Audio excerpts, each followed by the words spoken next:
Hey y'all, got some interesting things to do today. We gotta get her back out.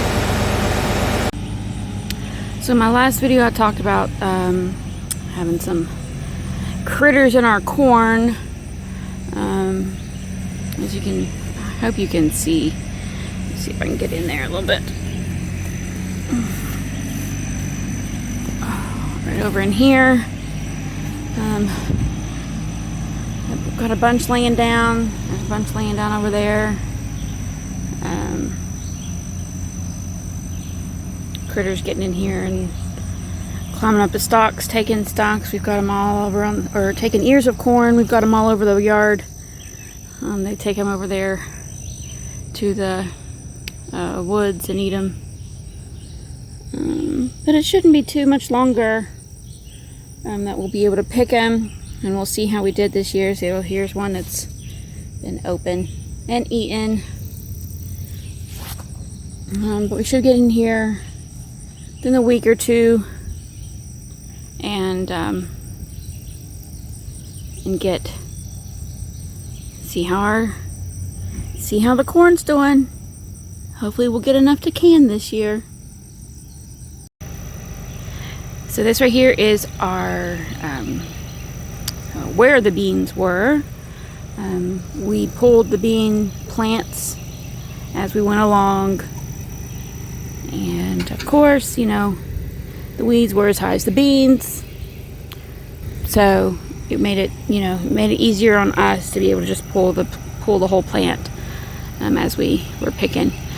But since this section is now done, we're going to get the tractor in here and we're going to start tilling it up. If we get it fine enough, I'm thinking we're going to try to plant a few beets. We've still got a little bit of time to do some beets. Our beets up in the in our raised beds didn't do that well, so we're going to try some down here and see how they do.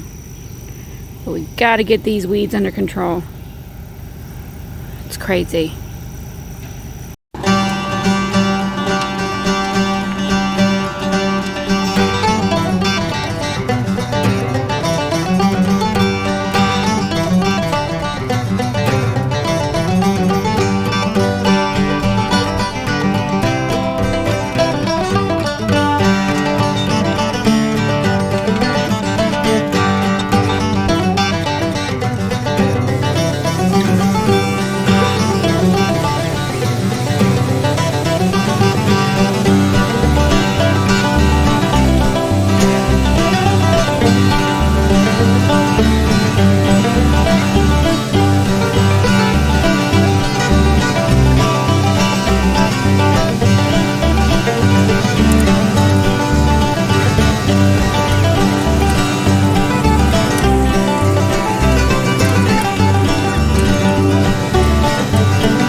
Got the kids a new pool. It's laying over there in the back.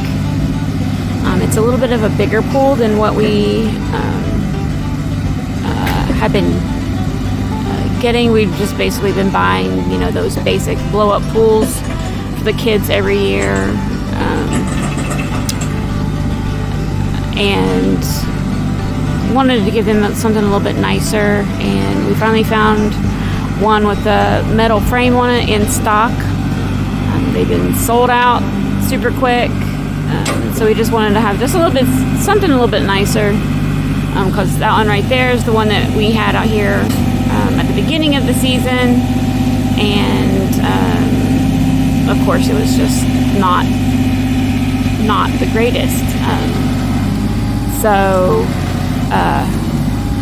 we wanted to treat the kids. We don't get out much. And they actually put towards some of their money that they got for Christmas, and you know, different things all the mamas like to spoil them with. So they put some of their money towards it, and that's what they wanted to buy, was a new pool. So in order to get, we did have it up yesterday, and like we originally thought, the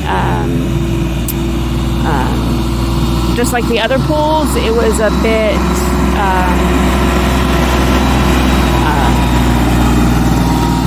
making all that racket. It was a bit it was not level. Our property naturally has a gradual slope down that way. So it probably had a good 4 to 5, maybe 6 inch difference on this side, where it was lower on this side than it is up here. So we bought this box blade when we got the tractor, and we mainly bought it because we've got some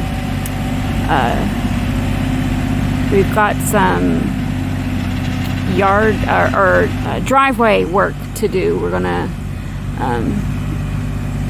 fix our driveway, lay some more gravel down, and so we bought it for that. But we want this pool to last a little bit longer, because it is a bit of a nicer pool.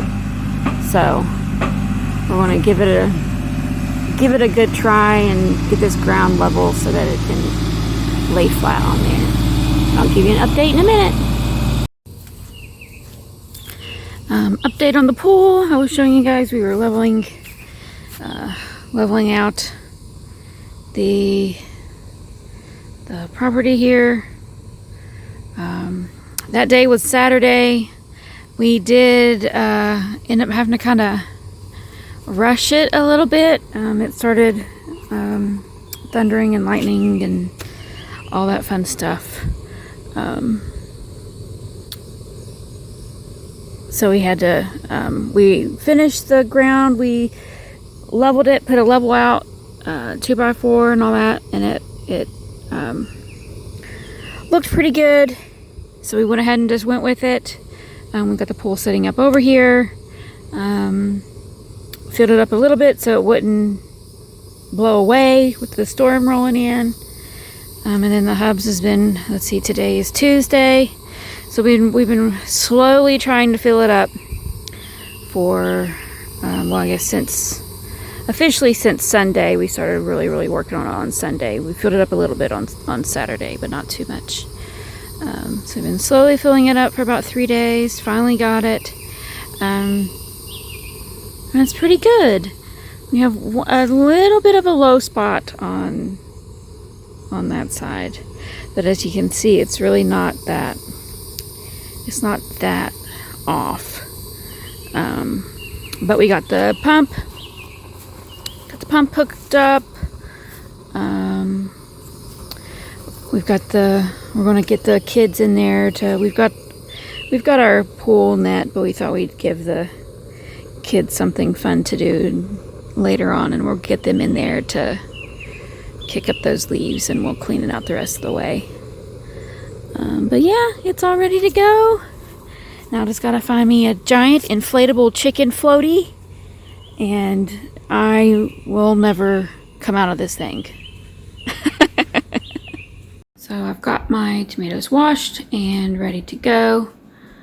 I've got more there. And I've got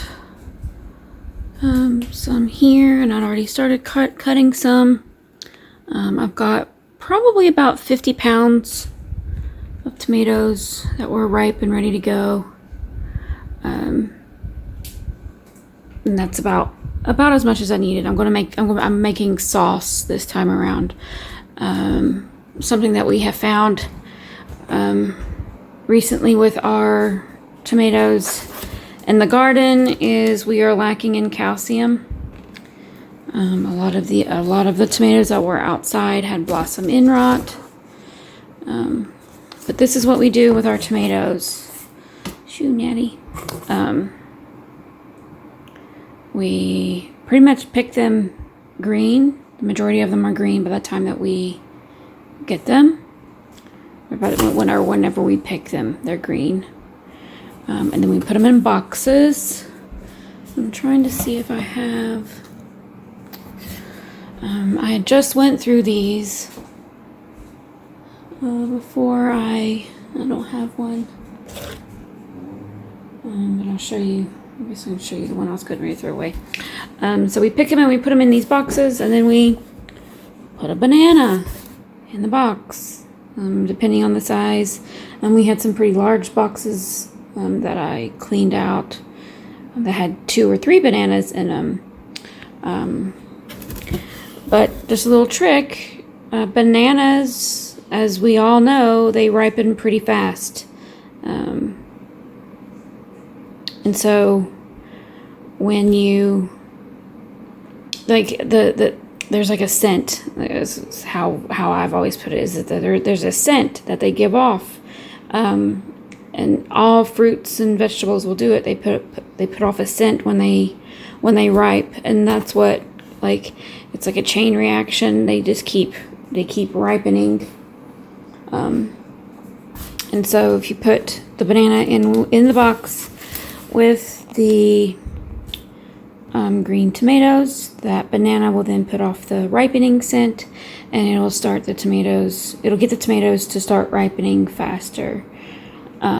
We found that this has been the easiest way and the best way for us to be able to do tomatoes, because like I said in a previous video, we've got anytime that the tomatoes start to ripen, the heat gets them and they start to rot. So I did go through. We had a few rotten ones in there, and then we of course I found a couple worms that snuck their way into a few. So we had some worm-eaten ones. But I've been able to, I got 50 pounds already out of what I've got. And that was a bit more than enough of what I need to do my sauce. So yeah, that's our little ripening trick. If you got some green tomatoes, put them in a box. These would be closed typically. Like I'll close them up. Close them. So that the sun don't get to them, with the banana inside, and then they'll ripen up pretty good. They're very, very red, very ripened. These little spots, you tell where they had been on some bad tomatoes, or bad spots on other tomatoes. So I'll just cut them out and we'll get them started. Hopefully I haven't decided if I'm going to do quarts or pints yet. But this should give me, if I do quarts, it should give me about 7 quarts, a full canner's worth. Woo, hot mess express over here. But something that I'm thinking about doing this time is I did get started pretty late. It was noon by the time I got started washing the tomatoes. And I haven't even got my eye turned on. I just got done finished washing tomatoes, and it is about 1:30. It's going to take me a little bit longer. I know it's going to take a while to cook this down, and then I have to run it through the mill to get the seeds and the skin out. So it's going to be pretty late by the time I get that done. What I'm thinking about trying is, once I get the tomatoes cooked down and milled, I'm thinking about putting the sauce in my slow cooker. I don't know if all the sauce is going to fit in there, so I do have a roasting pan, an electrical roaster that I saw from Living Traditions Homestead. She uses one of those, and basically it just allows you to be able to do it overnight. I like a really thick sauce, so you have to have more tomatoes, but then you also have to cook it down longer. So I'm going to give it a try and see how it goes. Especially if it starts like it's going to be pretty late before I actually get it going. So yeah, I'm going to get it cooked down, get it started, and see how long it's going to take me. Hopefully I'm not going to be up again. Hopefully it's not going to be a 2 a.m., 3 a.m. canning session, that I can get it kind of set off to the side and let it cook overnight. So we'll see. Okay, I've got all of my tomatoes diced and put in my big, I'm using my big stock pot that we got. I've got them all in there and they're boiling away. Another quick tip that I found is, instead of just using like all the recipes talking about, you mash your tomatoes. Well, I save the workout for another day and I use my immersion blender, and I mash them down that way. Just as I push down, I'll turn it on and smash them down. So this is about ready to go. And I'm going to let it go just a little bit more. There was a few harder pieces in there from where I just got it done. And then I'll get it sifted through, get the seeds and the skins out, and let's see, it is 3:30. So I'm still trying to decide if I'm going to do the slow cooker in the roaster or not. I imagine I will, because I'm pretty sure it's going to take many hours to get it as thick as I'd like it. So I'll give you an update in a little bit. It's early the next morning. Well, it's 8:30, so it's not too early. But I've decided instead of splitting this, well, this is all the sauce that I got out of the, I'm thinking it's about 50 pounds of tomatoes. Instead of splitting the sauce into two, because it wouldn't fit in my slow cooker and the roaster. It probably would have fit in the roaster, but I was thinking about it. The type of roaster I have, I don't think it would have worked. So I didn't want to split it into two batches and it cook down differently. So I decided I would just go ahead and put it all in the refrigerator. It fit in my two stock pots. So I put it all in the refrigerator. Then I decided I'd just boil it all together at once, early in the morning. Start it early, and then get it canned later this afternoon. Just got it started, so it's still quite cold. But you gotta stir it so that it doesn't stick and scorch on the bottom.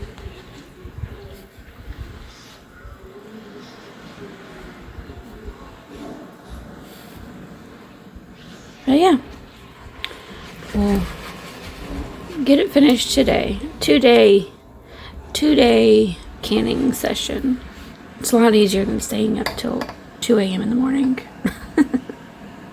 Alright, so we started at 8:30 this morning. It is now 5 o'clock, and I pulled my last two jars. I had a full canner the first round, and then I had two jars left in the pot, so I went ahead and canned them separately. So I've got 9 quarts of tomato sauce out of all the tomatoes that I worked on yesterday and got today. So we've got a good amount there. I'm very excited. I still have some tomatoes in boxes that we're waiting for them to ripen.